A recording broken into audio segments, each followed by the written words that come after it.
How has the conflict and the war in the East affected people across the country? The presentation today will be very focused for what is a lot of the audience here. It'll be focused for members of civil society, of other international donors, and of the government to help of organizations and people who are implementing and planning programs to promote development and peace and prosperity in Ukraine.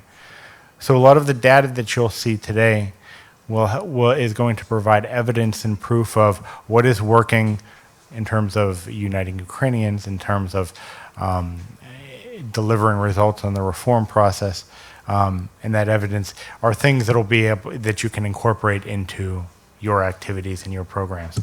So we'll just get right to it, and I will first introduce my colleague Tetiana from GFK, who will talk a little bit about the very impressive and ambitious data collection that was conducted for SCORE. Thank you.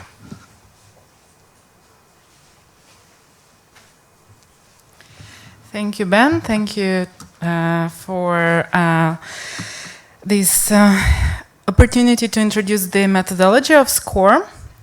And this is the second wave that we conducted for this project. The first wave was conducted a year ago. So we had the sample from the first wave, and thus there was a challenging task for us to survey panel respondents. As you see on the first slide, we basically had two subsamples on the governmental controlled areas or total Ukraine, which was split to panel respondents surveyed in the first wave and the extra subsample, which was surveyed in the 5 target oblasts. And the other subsample in non-governmental controlled areas. I will talk briefly in a little bit more details about each of these target audiences. So, the panel respondents.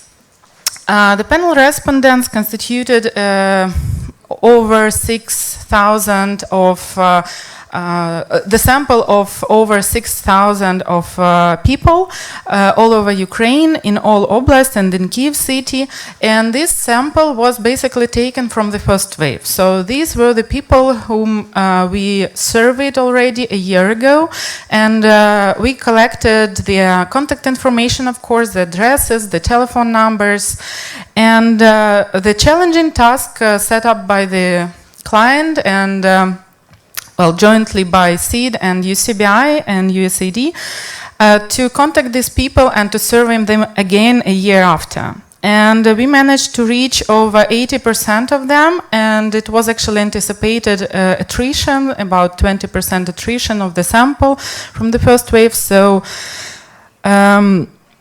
from 50 to almost 97% in each oblast were managed to be surveyed in the second wave. That is quite a good indicator in our experience and in our opinion that we managed to survey on, well, basically 81.4% from the first wave sample all over Ukraine.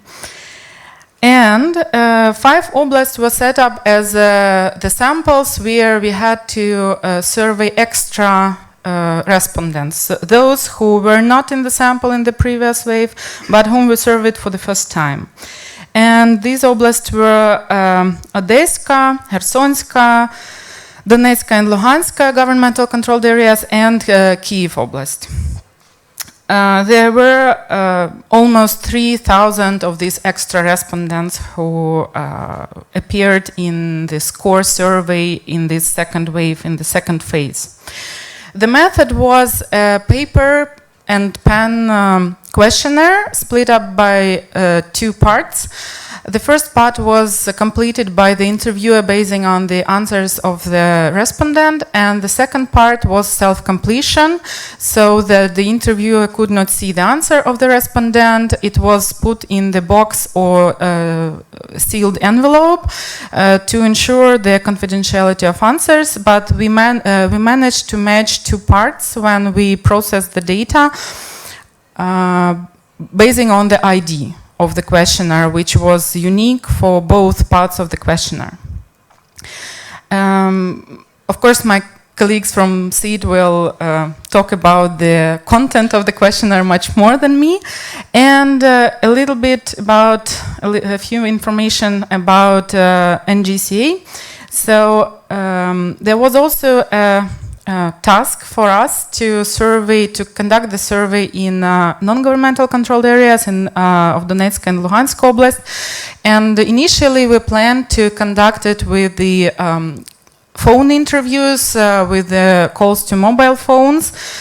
However, as some of you might know, in January this year there was a disruption of connection with first with Luhansk, then with Donetsk Oblast, but with Luhansk it was recovered in quite quickly, but not with Donetsk Oblast. And we conducted interviews in Donetsk Oblast with the face-to-face method.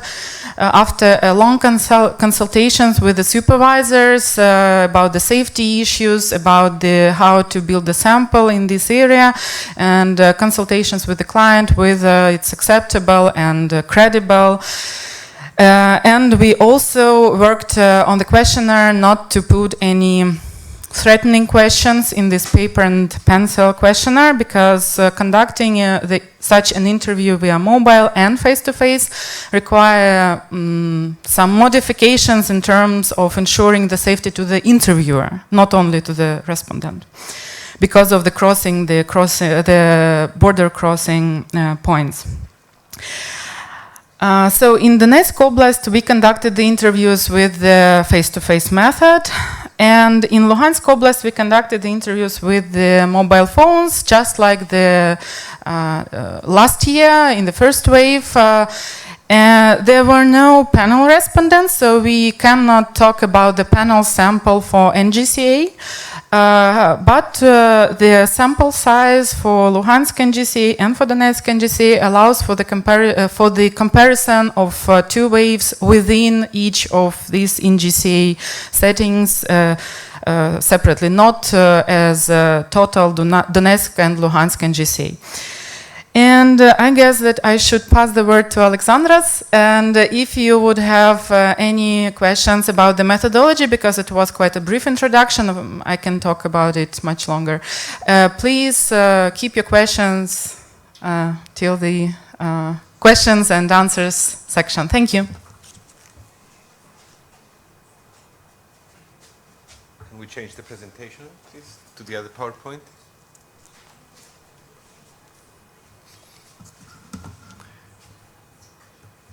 Just wait a moment for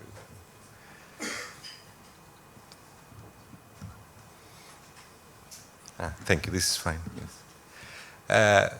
Dear friends and colleagues, thank you very much for being here today. It's a great honor to be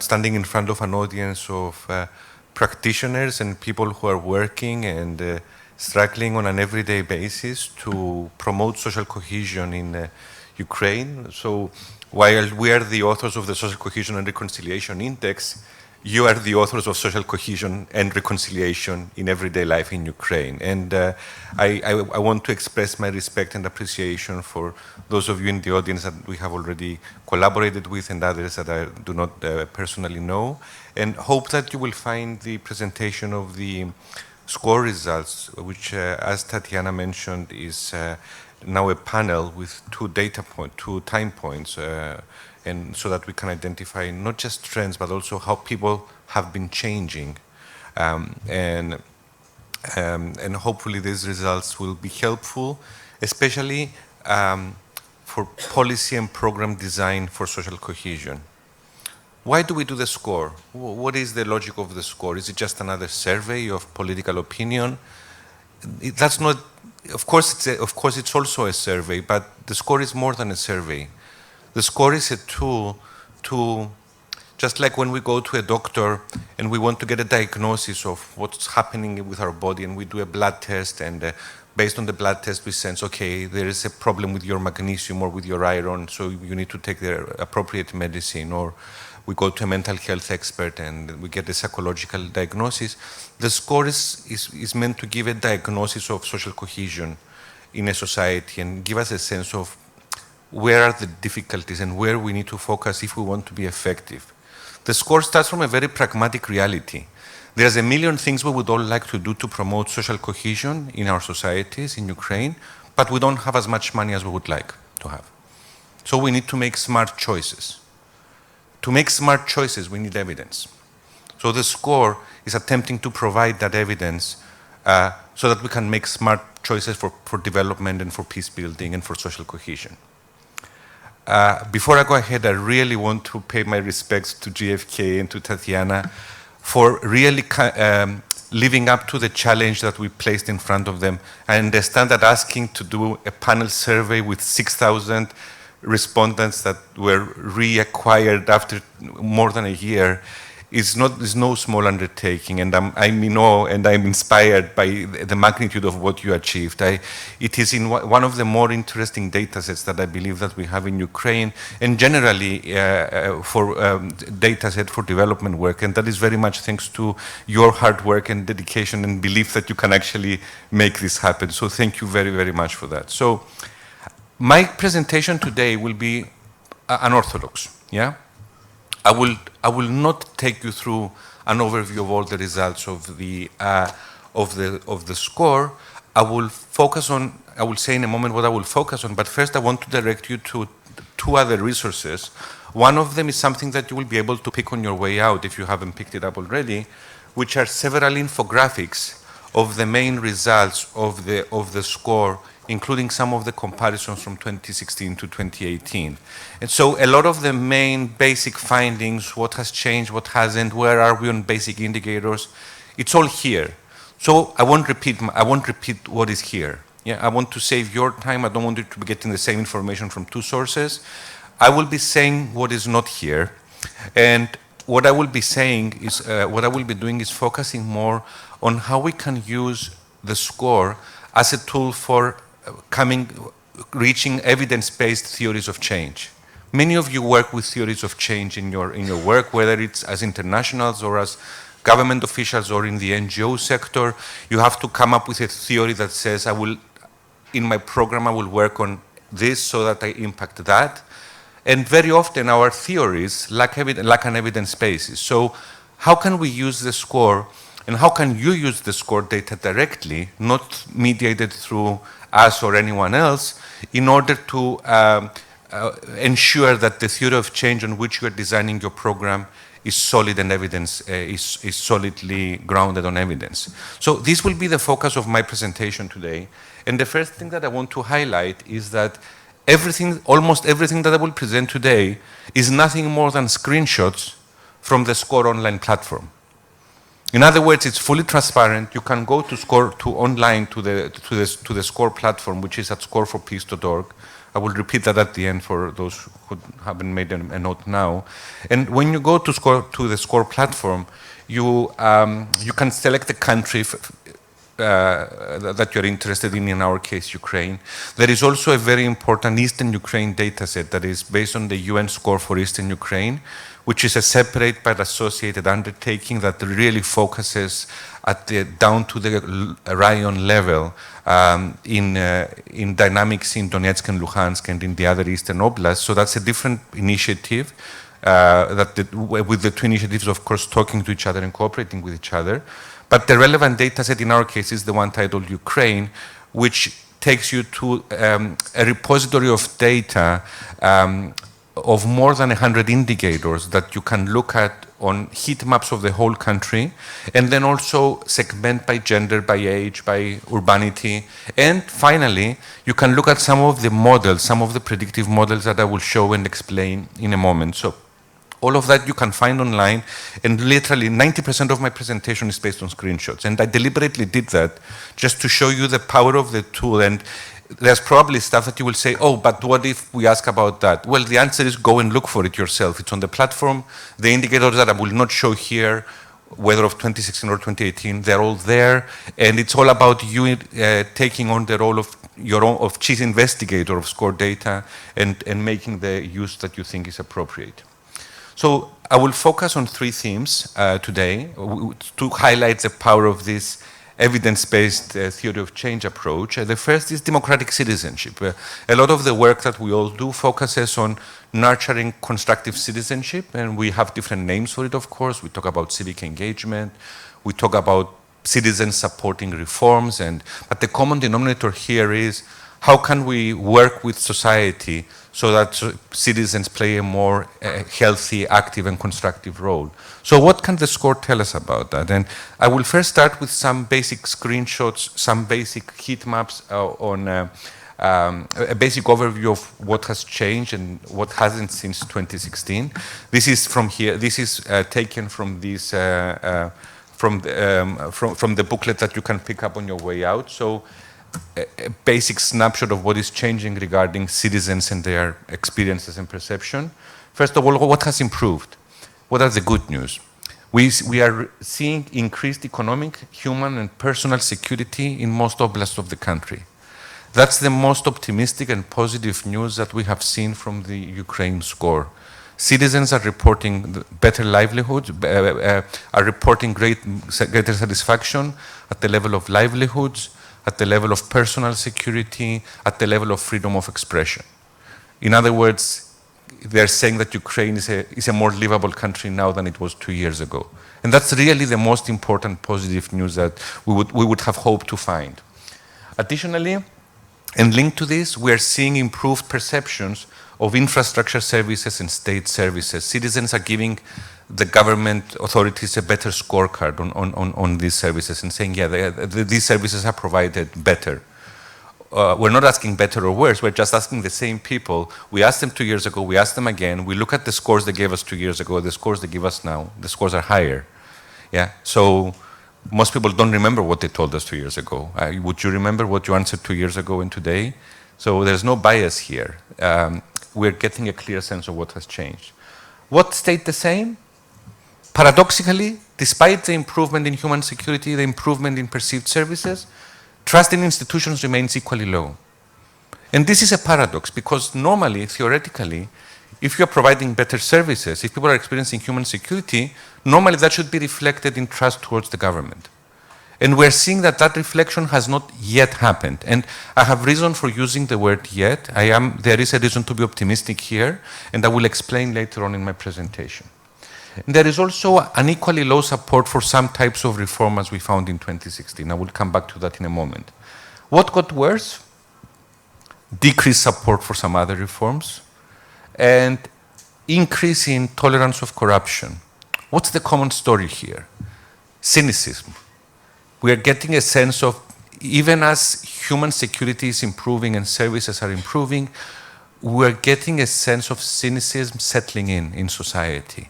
This kind of post-Maidan enthusiasm of let's change everything is now, the inspirational message is not resonating as clearly now as it did 2 years ago. And I guess in a sense that's normal. Yeah? But it's something that we must keep in mind. There is that sense of tiredness and cynicism and, but nothing is changing, even as things are changing. Yeah? So a complex and paradoxical picture that we must keep in mind. So let me first start by showing you some heat maps. Again, this is just screenshots from the platform. You can generate the same image yourself. If you go to your computer, you go to the platform for the score, you scroll to, you zoom, you navigate to Ukraine and to the appropriate place. You can do this yourself. It's public knowledge. So what are we seeing here? Support for anti-corruption reform at the national level. Oh, this is better. We also have support for anti-corruption reform at the local level. I'm not showing this. You can find it yourself on the platform. So we're looking at plans. And what we're seeing is that this is one of the most popular reforms. You see on the top left, that circle in purple, that number in the circle in purple is the average score for the whole country.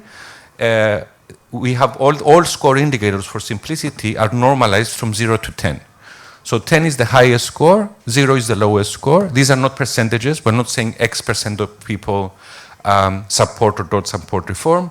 We are saying this is an indicator, a composite indicator with using many sources, many questions that we asked, whereby we get to an overall sense. So, but 7.7 gives you the sense that this is supported.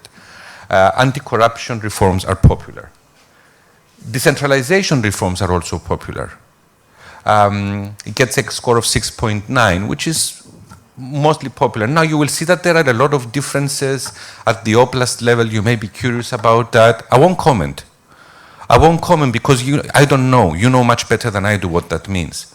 I'm not immersed in the context. I'm not immersed in the daily challenges of communicating reforms or promulgating reforms to know why a specific oblast has a lower score than another oblast. But I'm sure that you know, and that this evidence is for you to sit down and spend time and understand what it's telling you.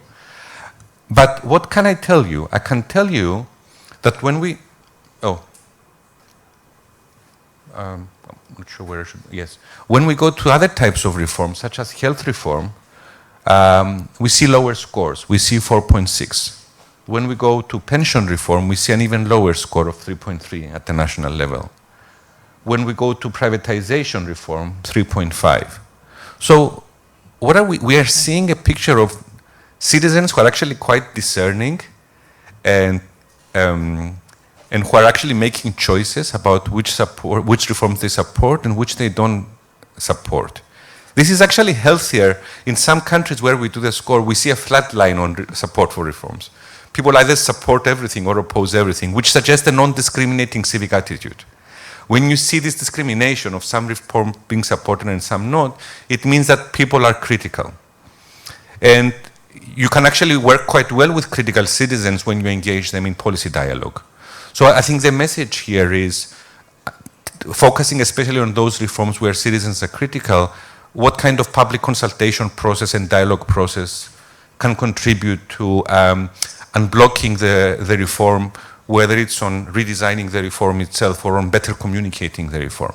Again, you know better. I don't. I can just tell you that this is the big picture. What is the specific picture, however, is up to you who are working on these issues every day. So there is a discrimination, there is a healthy, if you like, skepticism and critical attitude that seems to be reading and understanding what reforms would mean from a personal and human security standpoint for each citizen.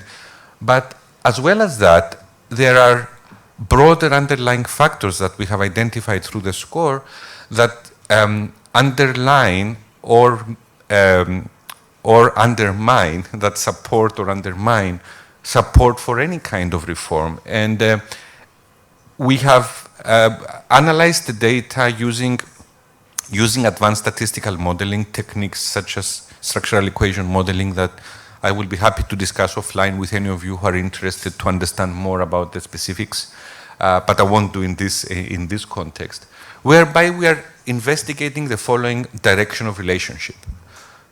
Meeting basic needs of development is a starting point, such as providing social connection, human security, mental health. These are the basic fundamental needs of any micro community, and they emerge from childhood and adolescence into adulthood, and they emerge from the micro level of everyday life. So first we need to meet those needs in people's lives. If we meet those needs, we are hoping that citizens will develop a civic orientation, that they will develop healthy civic traits such as civic responsibility, social tolerance, resistance to corruption. Yeah? These are some of the concepts we are all grappling with in our daily work. And if citizens develop these civic traits, then we are assuming or hoping that they will also be making constructive political choices, such as supporting reforms, supporting national unity, working for national unity. In a democratic society, ultimately citizens are the decision makers. So if citizens have the civic traits to support constructive policies, they will eventually elect people who will promulgate these policies. So it's really important to understand these pathways from basic development to citizenship to political choices. And we have spent a lot of time with the Ukraine score doing exactly that and looking at both our time points and trying to understand some of the models. And what I will show you next, please, I hope it doesn't, it's a bit too small to see on this screen from the distance of some of you. But what this basically says is that we have, it's okay. We have three we have three columns to this model. The right column is constructive political choices. Let me see. Okay, I think this is okay. I can do this way. So, for instance, we have support for reforms, progressive pro-EU orientation, intergroup harmony, not being a polarizer in society, not supporting separation of the Donbas, really caring about national reintegration. These are all political choices that every citizen makes on a day-by-day basis, and then supporting political leaders accordingly. Underlying these political choices, we have citizenship traits. So, for instance, starting from the bottom and going upward, sense of agency, believing that you can actually change things. Civic responsibility, believing that you ought to work to change things. Civic optimism, feeling that a better future is possible. Pluralistic Ukrainian identity, wanting a Ukraine where you don't just homogenize everyone and force everyone into the same mold, but you accept that the diversity of the country. Social tolerance, being willing to live with people who are different with you in your everyday life. Marginalization is a negative characteristic of feeling excluded and feeling cut off from everything that is happening in your community and in the country. Belief in human rights, actually endorsing and supporting human rights, believing that they are essential, is a very important civic trait that, of course, many of you, I'm sure, are working on through human rights education or in different contexts from education all the way through NGO activism to cultivate. A unified Ukraine narrative is another important civic trait in the context of Ukraine. It's the belief that we must do everything we can to keep Ukraine as one country, yeah? And we must not tolerate any idea that it can exist as separate partitioned parts, as it were. Tolerance to corruption is a negative trait. It's not minding if money is being passed under the table and not really caring if that's what it takes to make things happen. It's a very important negative trait to be reduced. And finally, support for a free market. We will see that it works in a slightly controversial and surprising way in Ukraine. And then finally, so those are the civic traits. And then finally, on the left side of the model, we have the basic needs of development, such as community cooperation, vocational skills, human security, social connectedness, having a positive entrepreneurship environment, enjoying psychosocial functioning and good mental health. So what we found, so all the arrows that you see here, which I will then zoom in, first of all of this, I emphasize, all of this is on the platform. You can find this model on the platform and interact with it yourself in a way that I will show in a moment. The red arrows that you see here are inverse relationships. So for instance, psychosocial functioning and mental health reduces marginalization. Thicker arrows are stronger relationships. Yes, and the blue arrows, the blue cyan arrows are positive relationships. So if you increase community cooperation, there is a greater sense of civic responsibility. So that's the way to read this. Now what we do is that you can just select, you can just click on the part of the model that you want to focus on and see what it is associated with in the model. So this is a way to organize and reduce the information in a more usable in more usable chunks. And this is something you can do for yourself on the platform. So for instance, if we care about, because we were talking about reforms before, if what we want is to increase support for reforms, beyond focusing on the specifics of any one reform, how can we generally increase the desire for reform? Yeah, beyond the specifics of, oh, you know, I think there is a specific problem with health or pension, we need to talk about it. Those are the context specific, but do you really care for the country to move forward in terms of reforms? For that, we have found several drivers.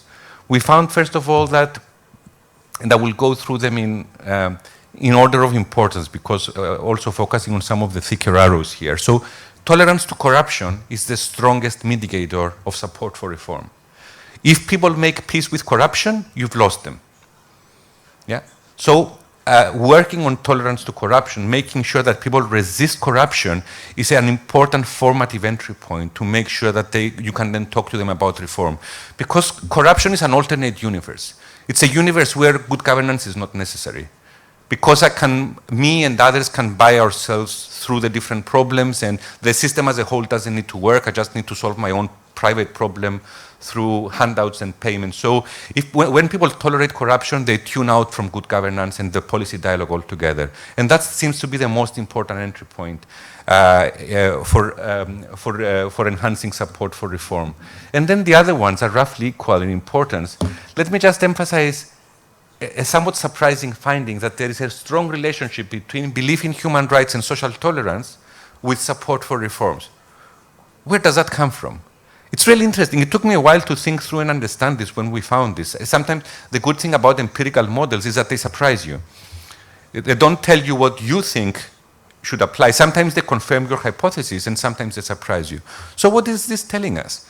It's telling us that if I am the kind of person who understands the value of every citizen, and that's what human rights and social tolerance tap into, that every citizen has a right to live here, then I also care about the policy reforms that will make life livable for everyone.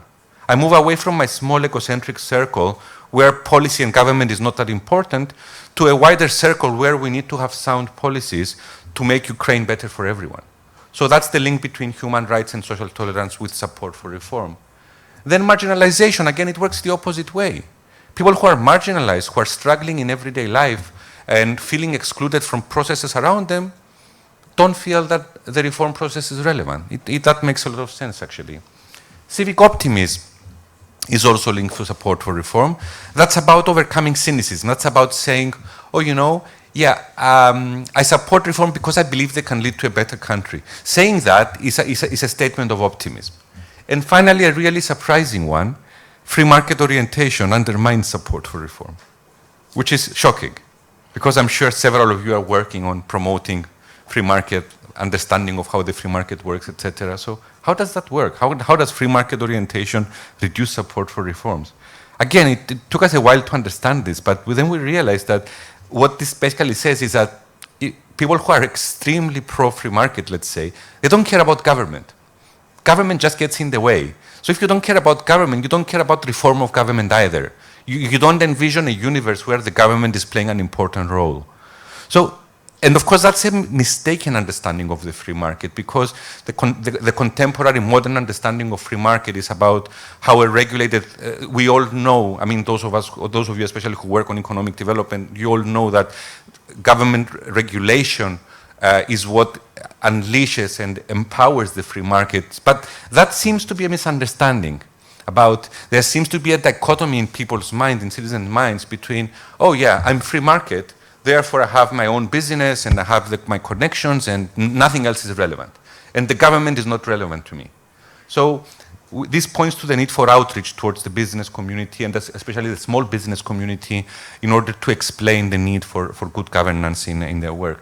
So you see here, just from these slides, by the way, how did I get to this? I just clicked on, you can go to I just went to the platform, I clicked on support for reforms, and that took a screenshot. That's how I made this slide, yeah? You can do the same slide in 2 seconds for some of the other outcomes in this model, which I won't do. I will let you do that. So for instance, you can do something really interesting about intergroup harmony, progressive pre-orientation, etc., which you can do for yourself. We don't have time to do it all here together. But you can also do something else with the model, which is to then focus on the civic traits themselves and say, okay, if tolerance to corruption is an issue that concerns us, clicking on it, what leads to tolerance to corruption, and what is then the outcome of tolerance to corruption? And we see that not only does tolerance to corruption undermine support for reforms, it also feeds into separatist tendencies, into people not really caring about the unity of the country. Yeah, I think you can understand why. I mean, I could analyze that, but then we can talk about that. But it's a very interesting empirical result that, again, underpins the importance on working on resistance to corruption. So where does tolerance to corruption come from?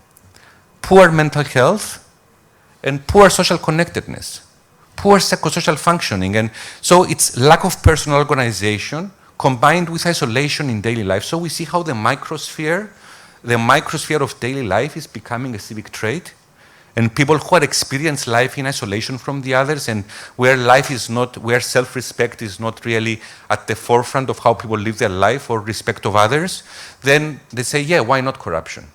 So what does that mean? Does that mean that we should be working only on that level and not on advocacy work to reduce tolerance to corruption and anti-corruption posters, etc.? Do we neglect that in order to focus on that? No, that's not the message. The message is that you need to work on both levels. You do need to work directly on your advocacy leaflets, say no to corruption, but you also have to be mindful that the only people who will listen to those advocacy posters are people who are already enjoying social connectedness and good mental health and good psychosocial functioning. They will resonate with your message, they will accept it, and they will become advocates in turn. But the harder to reach people, the more marginalized and isolated, they will not resonate with that. So you need to think about, how do I build in resistance to corruption to the most hard to reach group?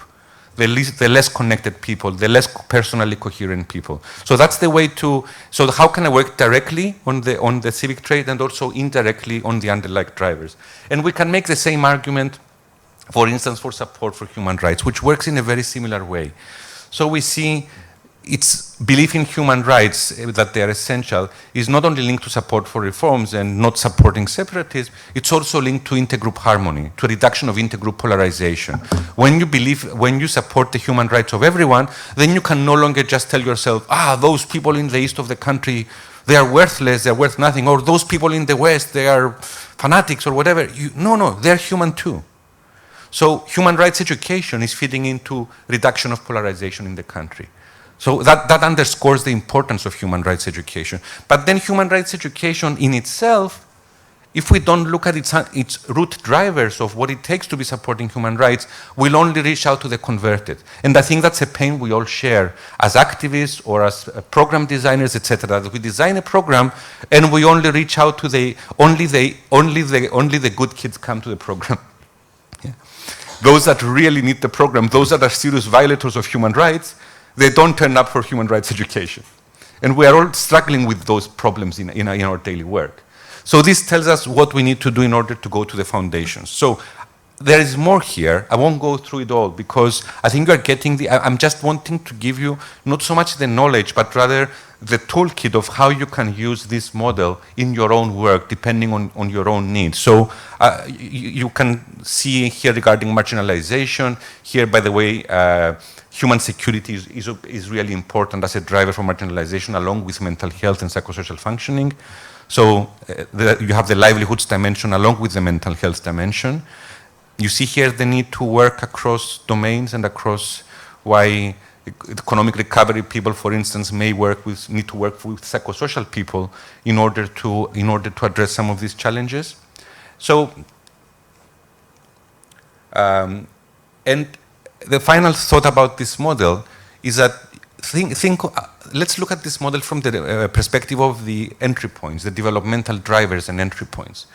What we find is that there is a great difference between the incredibly positive outcomes of social connectedness versus the incredibly positive outcomes of human security, which are actually very different. So what do you get? What does a citizen evolve into when you provide human security, livelihoods, policing, freedom of speech, everything that contributes to people enjoying human security? First of all, their sense of agency is increased. They feel that they have control of their lives. They become more optimistic. They come out of they escape marginalization. They believe they become more proud of Ukraine, and they believe in a more unified Ukraine narrative. But they don't become more tolerant of diversity. On the contrary, if anything, we're finding a more standoffish approach towards a pluralistic identity of the country. Yeah? So human security interventions, livelihood interventions, they're good for building people up in their sense of agency and their optimism, but that's what they're good for. If you want the rest, you have to go to connectedness and community cohesion interventions. And what do you get from community cohesion interventions? You get civic responsibility, a sense that I am responsible for you, therefore I am a responsible citizen that needs to take action. You don't get that from human security. You get social tolerance, you get belief in human rights, and you get resistance to corruption. None of this, you don't get any of this. The only common denominator between social connectedness and human security is that both contribute to a unified Ukraine narrative. which is interesting. But everything else is distinct. So what's the message here? We need to make sure our programs are balanced. If we go too far to the extreme of only focusing on livelihoods and human security, or too far to the extreme of only focusing on community cohesion, we're going to create a lopsided citizenship. We're either going to create tolerant citizens that lack a sense of agency, or empowered citizens who don't really care, depending on where we bias our intervention. So this is something that I want to leave as food for thought regarding this model. So when this PowerPoint is distributed, you can read for yourself some of the takeaway messages. Now, let me go to a different aspect of this presentation, just to, because especially to show you the power of the longitudinal analysis of the data and what we can do with that we can't just do with one survey that we collect at a single time point. So we looked for, in this case, we looked at what drives pro-EU orientation in Eastern Ukraine. We know that this is an issue. Let me show you some screenshots. This is from 2016.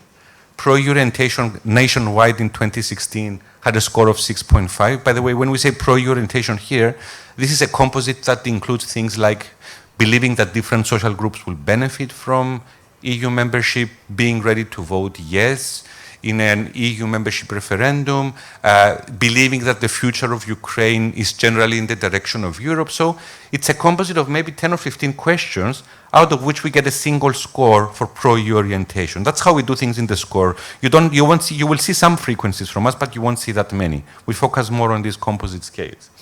So what we had in 2016 was an average score of 6.5, with scores being higher in the western center of the country, as I'm sure you've seen in many surveys, and lower in the south and east of the country. What we are seeing now, unfortunately, is a drop. So the national score now is 5.9, and that is, in a sample of 10,000, that is definitely a significant difference, by the way, for those of you who think statistically. We still see the gradient east to west, so it is still, EU orientation is still lower in the east and the south than in the west and the center, but the drop is everywhere.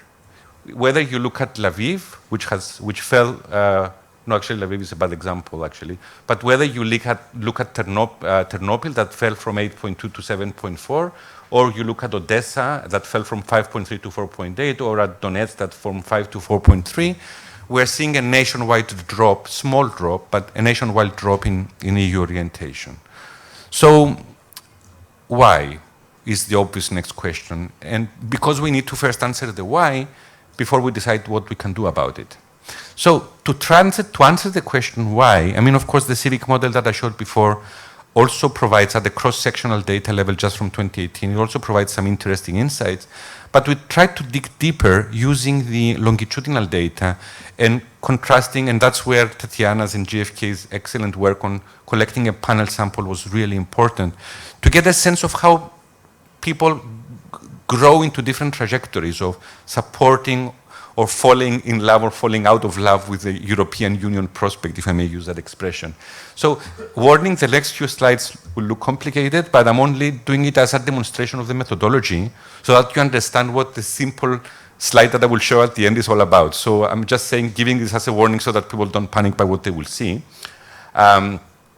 So here, okay, this is not very visible, but what this is saying is that on the left we have indicators for 2016. On the right, we have indicators, the same indicators for 2018. So for instance, the top left is human security 2016. The right is human security 2018. Further down, we've got pro-EU orientation 2016, pro-EU orientation 2018. And of course, our first assumption is that if you were high on a trade in 2016, you will also be high on a trade in 2018. So we put all the data together from both time points. We first model this assumption that there is some stability in how people are. We prove that there is this stability, that's the very first. So we show and actually the most stable traits, but still not totally stable, is pro-EU orientation and Soviet nostalgia. These were the traits that we found to be quite stable, whereas in contrast, trust in institutions is not so stable. People are all over the place. They wake up one day and they trust the government, and the next day they don't trust the government. Whereas if you have Soviet nostalgia, you're more likely to have it always. This is what this is saying so far, okay? So that's one level of analysis. But of course, this is not so important. This is what we call, these are the so-called autoregressive pathways from time 1 to time 2, and they're not so important ultimately in the broader scheme of things. That's not why we do this analysis. What we do this analysis is, why we do this analysis is to answer the chicken or egg question. What comes first?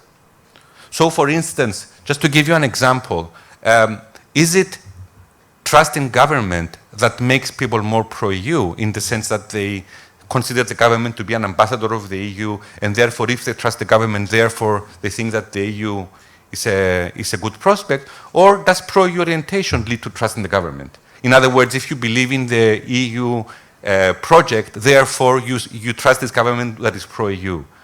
This is not, we know that the two are correlated, of course. We know that from all surveys, but do we really know what causes what? And is that an important question? Well, it is an important question, because depending on what the answer is, you design your programs accordingly. You want to design your programs around the entry point, not around the outcome. So it's very important to know what is entry and what is outcome. So which is the direction of effect, in other words, between these different indicators? So we tested for all these variables, we tested what is the direction of effect, and what we found, and I will show this in a much simpler diagram in a moment, but I just want you to understand the methodology before I go to the simple diagram. What we found is, we found specific pathways. For instance, in what I mentioned just now, it's actually trust in institutions that leads to greater pro-EU orientation, not the other way around. And I will show, and I will show also in a moment what contributes to trust in institutions. And importantly, Soviet nostalgia is an important mitigator of pro-EU orientation, not the other way around. And there are several other such relationships that are very clearly in one causal direction than the other. This is the closest you can get to causal analysis without actually running an experiment and putting people in concentration camps in order to see what will happen to them, which you cannot do. So this kind of longitudinal parallel analysis is the closest we can get to disambiguating cause and effect in political research, in social and political research.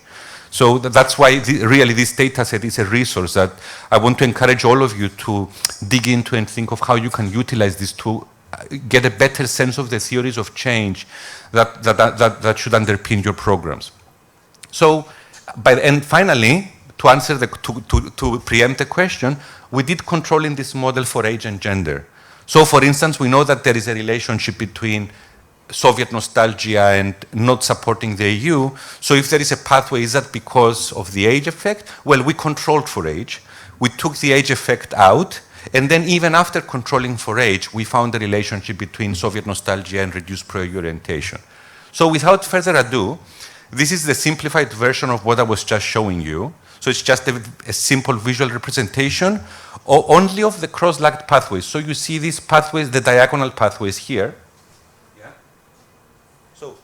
The next diagram is a visual representation of those pathways from one variable in the first year to another variable in the other year. So it's a map of cross-lagged influences. And what we see is that we see 2 or 3 different pathways to pro-EU orientation. And let me start from the orange, which is the governance pathway. Okay? How does it start? It starts with people experiencing greater human security, personal, economic, and political, gradually giving the government a better scorecard for service delivery. So first they experience the human security, and then they say, yeah, this service is provided well. When they say this service is provided well, gradually they start trusting government institutions. It may sound trivial, but it may sound crazy that we went through such a complicated process to show this, but this is actually a very strong level of basis, this is actually a very strong evidence basis to say that social contracting works in Ukraine. And yes, the government can win the trust of the people if it focuses on providing human security. So if that's the center of activity of the government, to provide human security of all types and all levels, and that's really what governance is all about, eventually this will mean that citizens will respect the services that they're being provided with, and they will trust the government. So, and then that trust of the government will be converted into pro-EU orientation. Note these are all lagged effects. They don't happen instantaneously. So what we have found is that if you have human security today, you will give a better scorecard to the government for service delivery next year, and maybe trust the government more the year after that. It takes time. This is not instantaneous change, and that's the important message of this model, which will explain some of the findings later on. So that's the one pathway to pro-EU orientation. But that pathway is interrupted by exposure to pro-Russia media. And where does that exposure, where does it interrupt, where does it spoil this pathway, the governance to trust in government and therefore pro-orientation? It directly impacts trust of institutions. And if you see what are the two influences of pro-Russia media exposure, the big influence is mistrust of institutions. The small influence is pro-Russia orientation. What does this tell us in simple language? Pro-Russia propaganda is not successful. Russian propaganda, let's say, Russian media are not really so successful in making citizens of Ukraine trust Russia, but they're much more successful in making citizens of Ukraine mistrust their own government. Yeah. And even when they are successful in making people turn towards Russia, it's non-consequential. It's not linked to anything else in the model. Having a pro-Russia orientation coffee shop style, yeah, so you go in a cafe and you say, oh, you know, I think Russia, whatever, it doesn't actually operationally mean anything for how you behave as a citizen. It's just small talk that people make. But it doesn't really directly affect the choices they make as citizens of Ukraine. What does affect them, though, is this mistrust, this seed of mistrust that is sowed in their heads, which makes them not appreciate human security and service delivery gains and apportion them and say, okay, this governance system is gradually working for us. So this is the one pathway interrupted by the governance pathway. The other pathway I like to call the cultural pathway to pro-EU orientation. And that one basically says the following. Soviet nostalgia undermines pro-EU orientation. Basically, what is it that feeds Soviet nostalgia? This is now really interesting and goes very deeply into values and culture. Empathy. Remember, we're controlling for age, we're controlling for gender. These are pure effects of the trait. And we're also controlling for time, so these are lagged effects. So an empathizer this year will have greater Soviet nostalgia next year, regardless of age, regardless of gender. How does that work? It means if I'm an empathizer, I believe in a caring society, in a society of solidarity. That belief in a society of solidarity makes me oppose the free market. You see that pathway from empathy to reduction of free market orientation. That reduction of free market orientation increases Soviet nostalgia. Oh, those old times when we had solidarity. Was there solidarity in those old times? I know that all of these issues are debatable, but this is the perception, and in these cases, perception is reality, because it's the perception that drives action. It's not the reality, the objectivity that drives action. So this is the perception that I'm commenting about. And so this desire for a caring society is then juxtaposed against the European Union, which in the collective imagination is not that society of solidarity. And in my perception, the biggest problem in this model is not that there are pathways to Soviet nostalgia, it's that there is a negative pathway from Soviet nostalgia to pro-EU orientation. I think that's the issue here, that we need to consider what's going wrong in citizens' understanding and imagination. This notion, the subtext here is that the European Union is not leading to a caring society. Yeah? So there's an issue here about communicating what the European Union is and communicating values. You see, what I seem to be reading regarding the values of the socio-political values of Ukrainian is that issues that maybe in further Western Europe have been resolved, these contradictions between free market and state, between solidarity and initiative, which are no longer contradictions elsewhere in Europe. In Ukraine, they are still experienced as contradictions, where you're either a socialist or a free marketeer. You're either, and everything in the West is the same, and the European Union is just capitalism and all that. So all of that calls for more dialogue and more cultural and national dialogue around how we can have a caring society. When we are Soviet nostalgic and we miss something about the Soviet Union, what is it that we miss specifically? And how can we get what we miss in a modern society and not by pining towards the past? And more specifically, how can we get that within the European Union?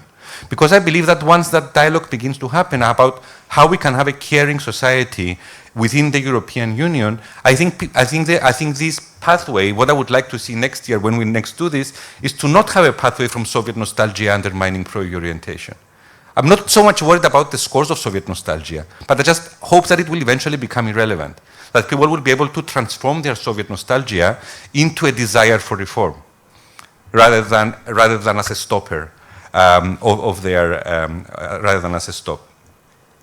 So, where are we on these indicators? Soviet nostalgia has fallen slightly over the last 2 years, but not much.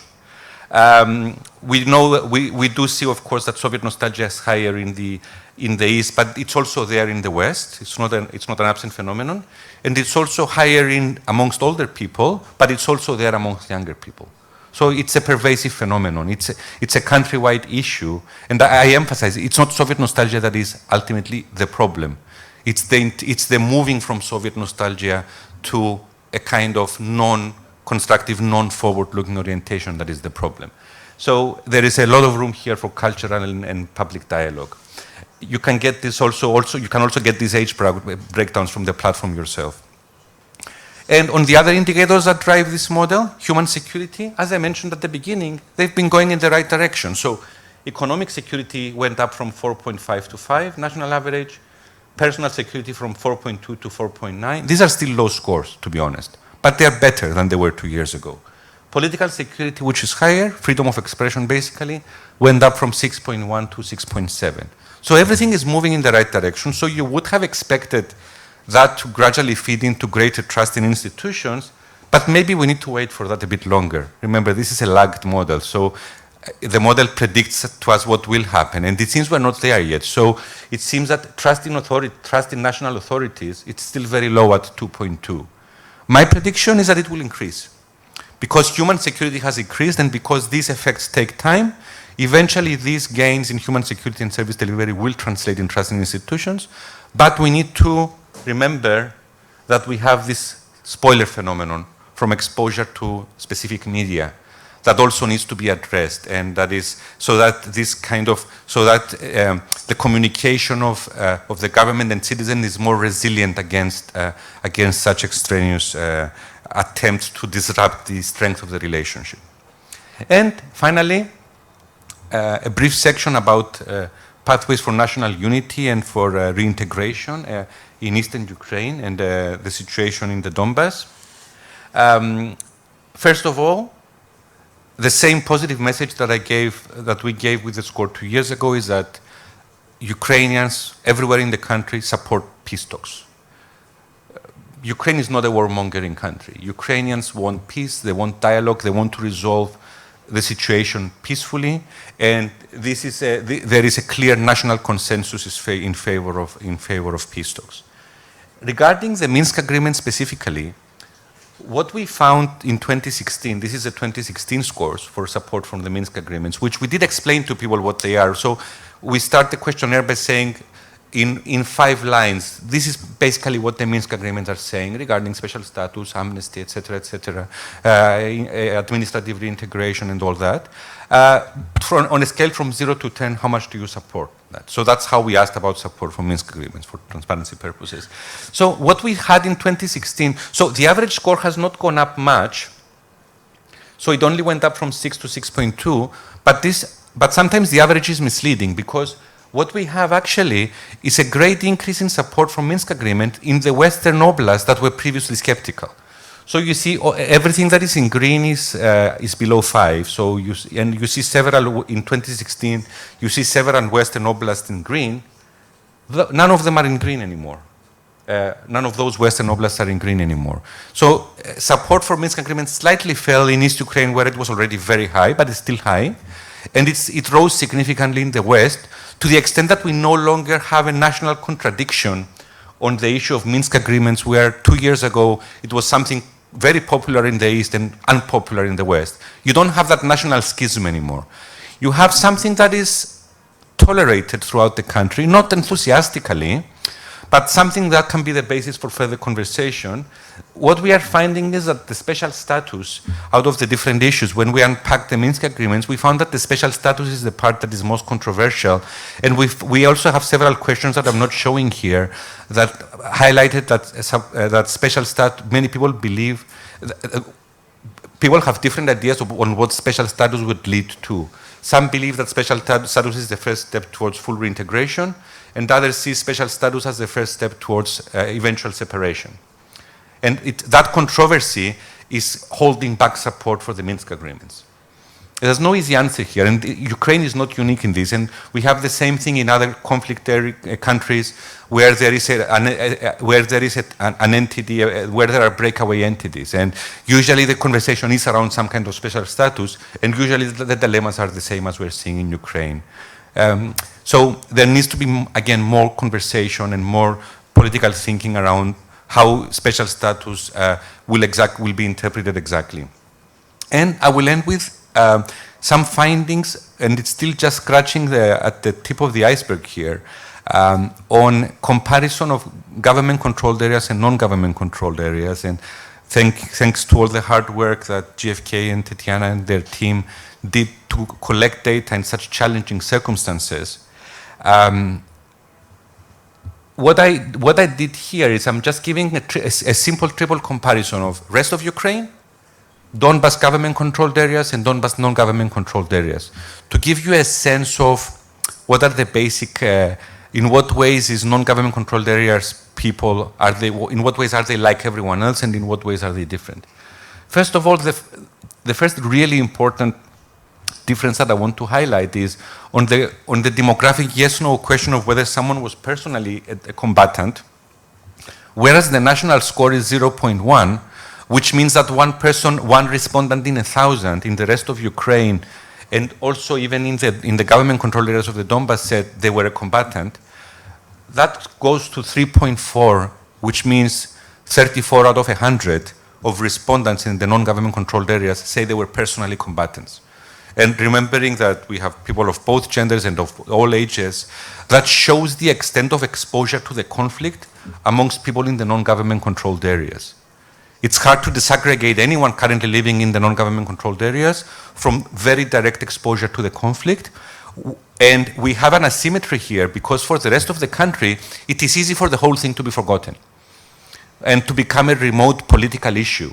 That for some, yes, for some it has direct personal consequences in their life. If they know someone or have family members or friends, you see that does go up to a higher score of 2.7. So 27 out of 100 in Ukraine as a whole say that they know someone, they have a family member who was a combatant, but still that's a minority. Still the majority have no direct engagement. And that imbalance is something that we should keep in mind. Regarding the peace process, first of all, we see that people in the non-government controlled areas have greater support for the Minsk agreements than in the rest of Ukraine. But then generally the Donbas has greater support for the Minsk agreements. And when we look at composite scales for supporting separation versus reintegration, which we constructed by taking together multiple scenarios for integration or separation. So for instance, we added up the scenario of DNR, LNR recognition and the scenario of joining the Russian Federation as support for separation. And then we added up the scenario of support for special status reintegration and support for integration without special status as reintegration support. So, and when we look at those composite scales, first of all, we find a steep gradient in favor of support for reintegration in the rest of Ukraine and even in the Donbas, where clearly few people support separation. Most people are clearly supportive of reintegration. What we find in the non-government controlled areas is ambivalence. We don't find the opposite gradient. We don't find strong support for separation and everyone has just written off unified Ukraine. No, it's an issue that is debated in people's minds. And by the way, this is an answer to people who often ask us, is this data even reliable? Well, that sounds like a remarkable level of honesty. Or from people that we are polling in the non-government controlled areas to actually admit that, yes, we are thinking about reintegration. We are not just going with it is something that is on our minds as a possibility.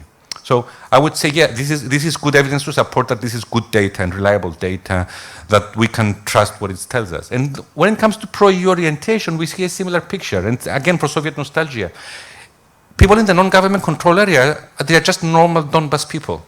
They have the same proclivities and orientation as everyone else in Eastern Ukraine. That's what, when it comes to the geopolitics. They have about the same level of support for EU membership. And what I'm not showing as a visual, but it's an analysis that we did, we looked into what drives desire for reintegration. And what we found is that pro-EU orientation of non-government controlled area residents was the strongest driver of wanting reintegration into the rest of the country. The narrative here is very simple. Our only ticket to joining the European Union is through the unified Ukraine. If we stay out of unified Ukraine and we separate away, we will stay out of the European Union. So if I care about the European Union, I want the peace process to work. And we have seen this, by the way. We're seeing similar dynamics in Transnistria. We're seeing similar dynamics in North Cyprus. So this is a common theme that we are seeing in such entities, that people there who are pro-EU find that to be an important motive for. And the final, more sociological findings about life in the non-government controlled areas. The first questions on the top are about life in the community. And what we are finding is that life there is experienced as closely knit. So we're seeing, for instance, higher scores in community cooperation in the non-government controlled areas, 5.5 versus 4.2 in government controlled areas. Higher scores for empathy, which is a psychological trait, 6.7 versus 5.9. And even higher scores for family coherence, which of course is high everywhere in Ukraine, but it's even higher in the non-government controlled areas.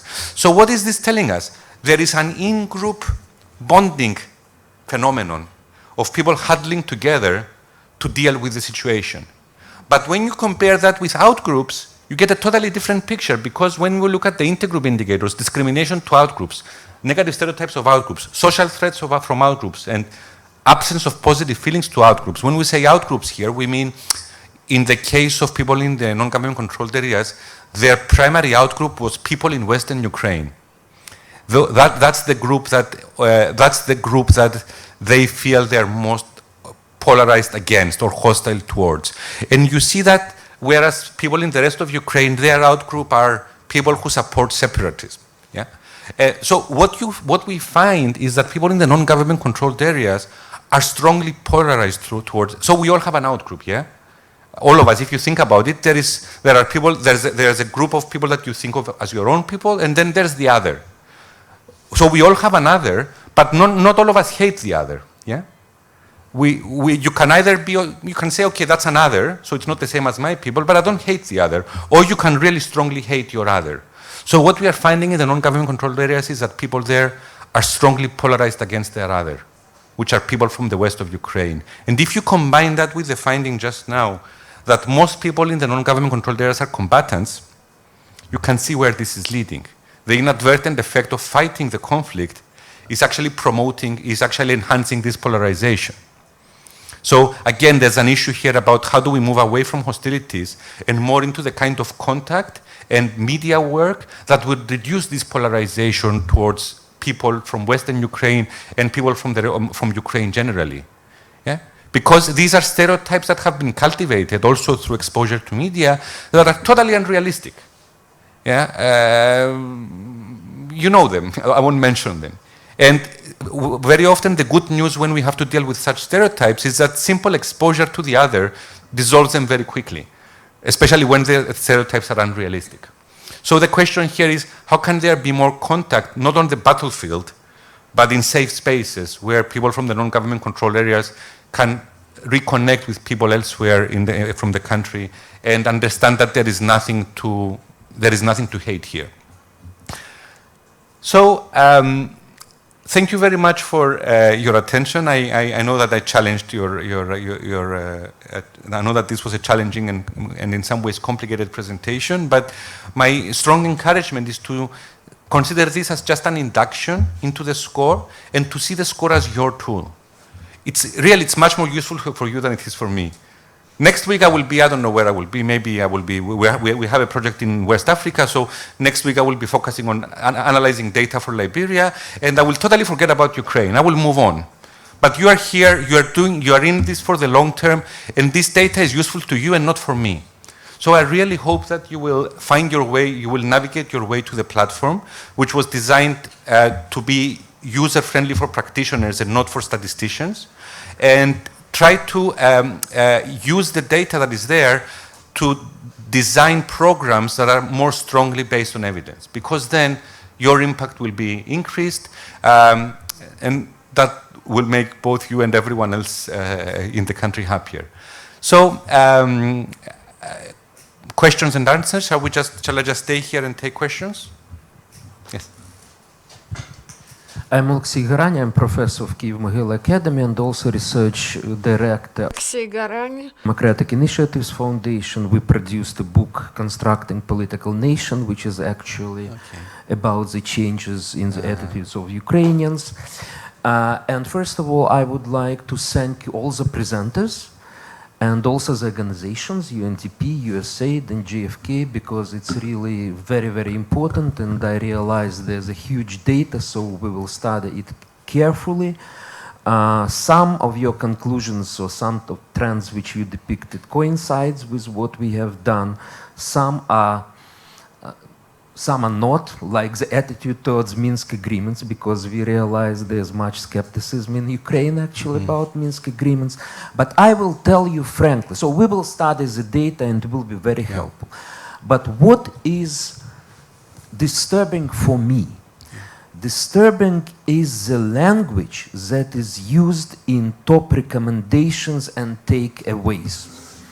Because I believe in many cases, the statements are too strong and they would lead to wrong perception, because this report will be on the tables of decision makers, policy makers, Western journalists, and so on and so forth. So people, some of whom do not know much about what's going in Ukraine. I will give you an example. Hostility in the West towards the east of the country is worse than hostility in the east towards the West. Okay. In the government-controlled areas of the East, yes. Well, it's not written here. It's hostility in the West towards the east of the country. So actually the West is hostile to the East. That's what is written here. Yes. Exactly.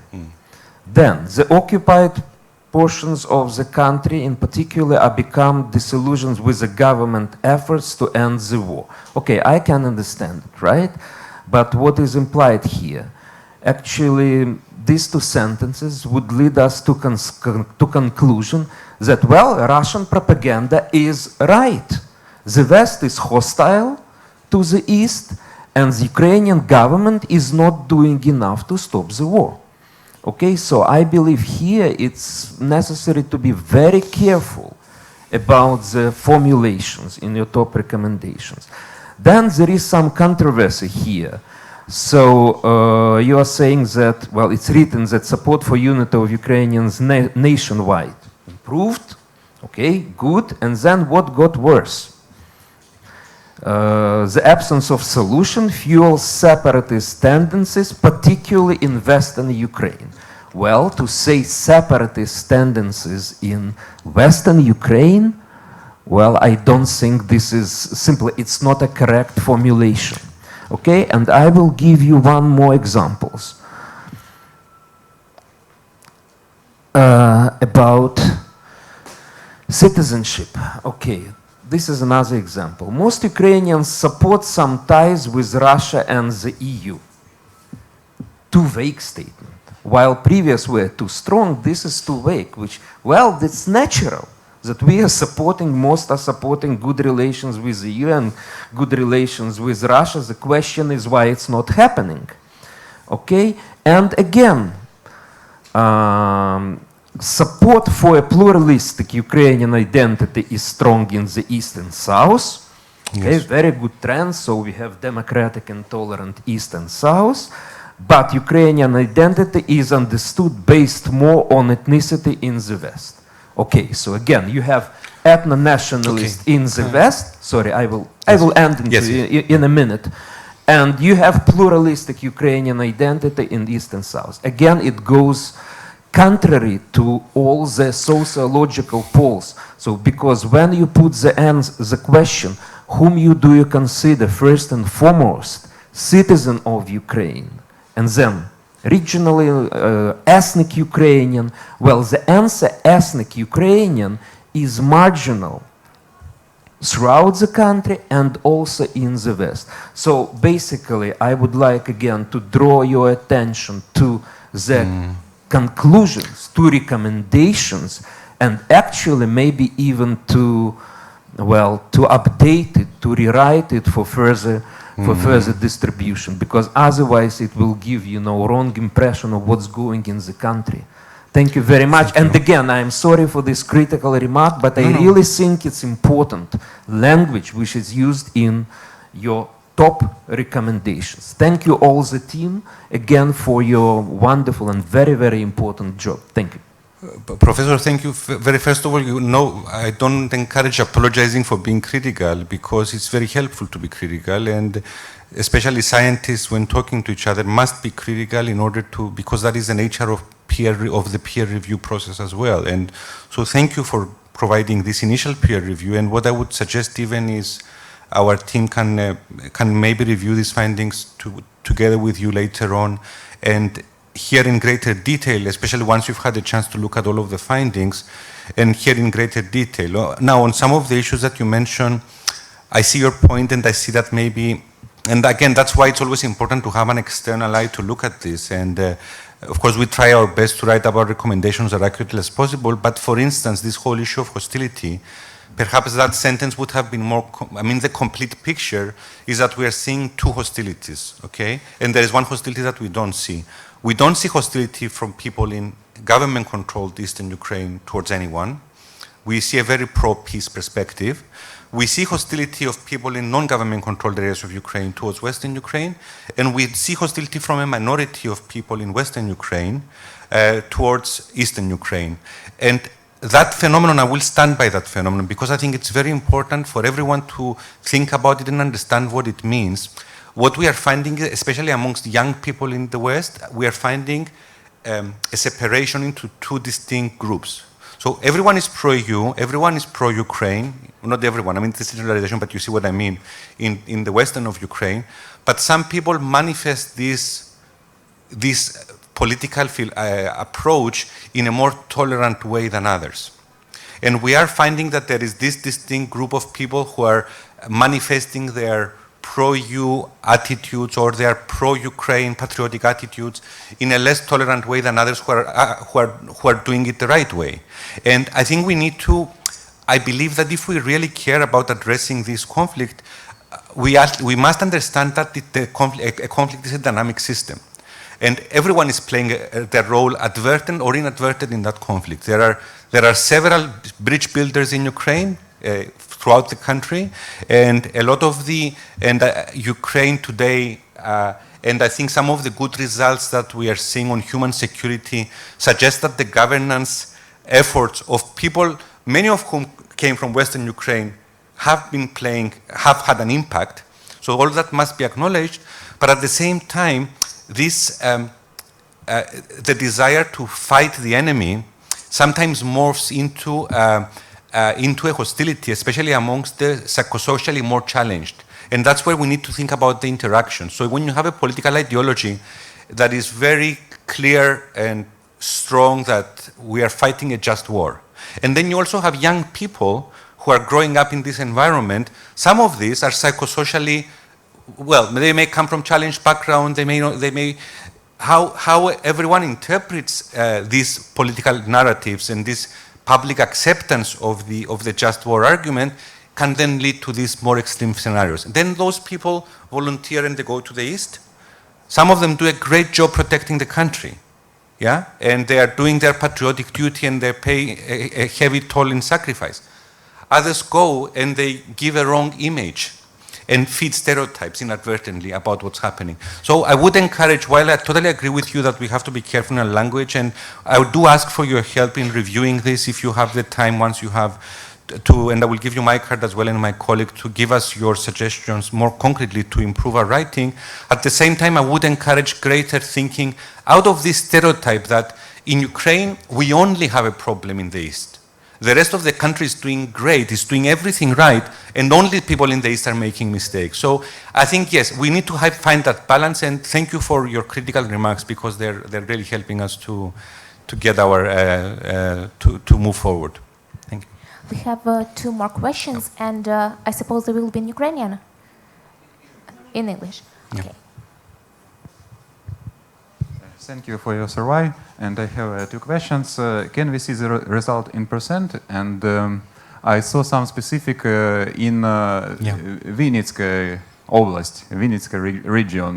The support of some reforms is higher in this region. Why? I don't think, I don't know if anyone else from the team would like to take that very detailed question. I wouldn't know how to answer. As I said from the beginning, I'm not so immersed in the context to be able to understand at the oblast level. I can make some comments about broad east, south, west dynamics, but I definitely don't know enough to be able to comment reliably about oblast level dynamics. Regarding frequencies, they are available on request. Of course, I suggest going to the platform first and using what you can find, but we can't provide any additional information, including item level frequencies on request, to the extent that you would consider them to be useful. But yes, there is a lot there to unpack about support for reforms. And frankly, for me, the right process is not to ask me the question.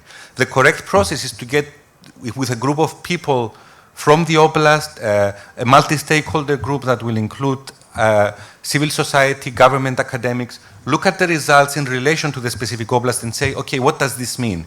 It's data, it's not the truth. Data is not truth. Sometimes data can even be wrong. Usually it's not wrong. It's only wrong 5% of the time because we use a 95% significance level. So, but sometimes it is wrong. But usually, yeah. So how can you use the data in order to understand why there is support for reform? It's not for me to answer the question. Yes. Hello to everyone. Thank you, first of all, for your presentation and for all the data. It's a huge work, of course. My name is Maria Zolkin. I'm representative of Lько-Кучерев Democratic Initiative Foundation and also informal expert group, which is called Calvinus Group. And I have 2 questions or clarifications maybe needed from your side. The first one is about the support towards reintegration. It seems, and there is a conclusion from your side, that in the Western Oblast, in the western part of Ukraine, there is lawyer support towards reintegration. But at the same time, when it comes to concrete figures, not in your research, but in many others made here in Ukraine, also the latest one made by GFK for Calmius Group, the support towards for instance, further existence of self-proclaimed republics, that means no reintegration, or the support towards idea of reintegration of the integration of those territories towards Russia,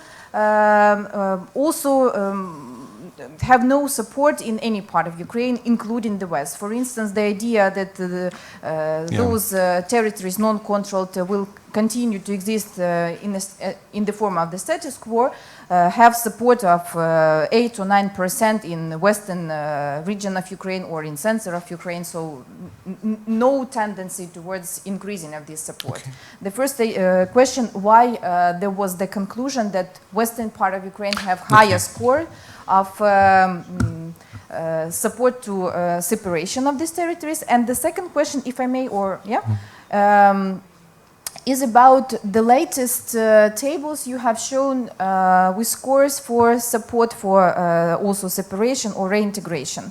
Can you please explain how it works when it comes to non-controlled areas? There was 8.9 score support to Minsk agreements in non-controlled areas, but at the same time there was 4.8 score support to Donbas separation. Yeah. How it correlates? Does it mean that Minsk agreements are treated as something not reintegration but existence under or on their own circumstances and in the framework of their own understanding of Minsk agreements? Thank you. Thank you. These are both very good questions, and thank you for also giving me the chance to elaborate a bit further on the theme that was raised in the previous question about the West. So I'll take the question about the West first.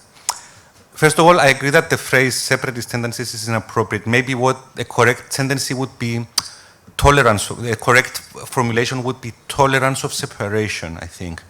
I think that's closer to the experience of people in the government, because what happens is that, of course, it's a minority effect. Please do not misunderstand me. So when we say that the score results found greater support for separation in the west of Ukraine, when I say in the west, we mean, of course, separation of the Donbas, yes, in the west of Ukraine. We don't mean that the majority says, no, they should be separate. No, I showed already, and I stand by this finding, that support for Donbas reintegration in the rest of Ukraine is high. It's a majority, it's what we all know. So let's not get ahead of ourselves and thinking that a relative difference means something about absolute values. There is an increase. And what does that increase say? What is my understanding as someone who has studied several countries where we have similar entities, and there is these dilemmas regarding reintegration? If I may put words in this dilemma, I would say is, yes, of course we want the country to be integrated, but at what cost? Would bringing them back in mean that we will have a dysfunctional state? Would it mean, for instance, that if we accept special status, if we can only bring them in through special status, would that then mean that other oblasts will ask for special status? Maybe I have to come to terms with the idea of separation, because integration might be even worse. Still a minority phenomenon, but I believe, and I'm telling this from my cross-national experience, that something like this is happening. It's for you to analyze further. And these things, what this speaks to is not separatism. It's an ambivalence about where the country is going, which is natural. And it's also an ambivalence regarding a political framework, the Minsk agreements, that is itself ambiguous and vague and is open to multiple interpretations, because special status can mean all sorts of things. So that's the way to interpret what we maybe inappropriately mentioned, fueling separate. Yeah, so I agree that the terminology is incorrect, but that's the finding that underlies. And please, you can go on the platform. It's not us who are saying it. It is large samples of hundreds and hundreds. It's a very large study that included 10,000 people in the whole country that used the same questions with the same respondents over 2 time points, and we saw empirical increases. Now, what this it's not me saying anything. This is what the evidence, this is what the empirical data is saying. What it means, I think you have to, and maybe what we should be doing more of now that we have all this data, is maybe working more with the national think tanks and institutes in order to interpret some of this data and understand its implications, and maybe going back to the data and analyzing further to understand. No data is sacred, it's just data, but having data is better than not having data. And yes, I'm seeing in other countries as well this sense, maybe we should just let them go. Maybe that's the best we can do. It's not a majority phenomenon in Ukraine now, and I don't think it will be for a very long time, yeah? Because the national narrative about reintegration is very strong, and the national desire. But we have to understand that citizens are complicated beings. We don't just have a simple orientation and we just go. Regarding the non-government controlled areas and high support from Minsk and combined with not so high support for integration, I agree that it's for Minsk it's very high. For integration, it's kind of not that high. In fact, we're seeing an inverse relation. People who support reintegration in the rest of the country, as you go further west and people support integration, they are more skeptical of Minsk. So what's happening here? I think it needs to be unpacked further. And we have started unpacking it. We have already added questions in the wave 2 of the score that are available, and we can discuss further about narratives regarding Minsk and regarding special status. And yes, unfortunately, it's what I mentioned in my presentation. We are seeing different interpretations of what it would mean.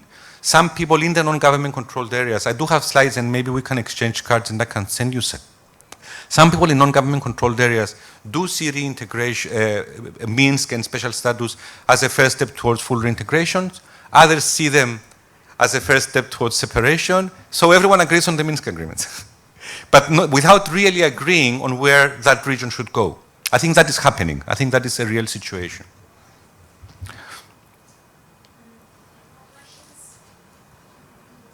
If there is no more questions, I suggest that you make final remarks if you wish, and we will close the event.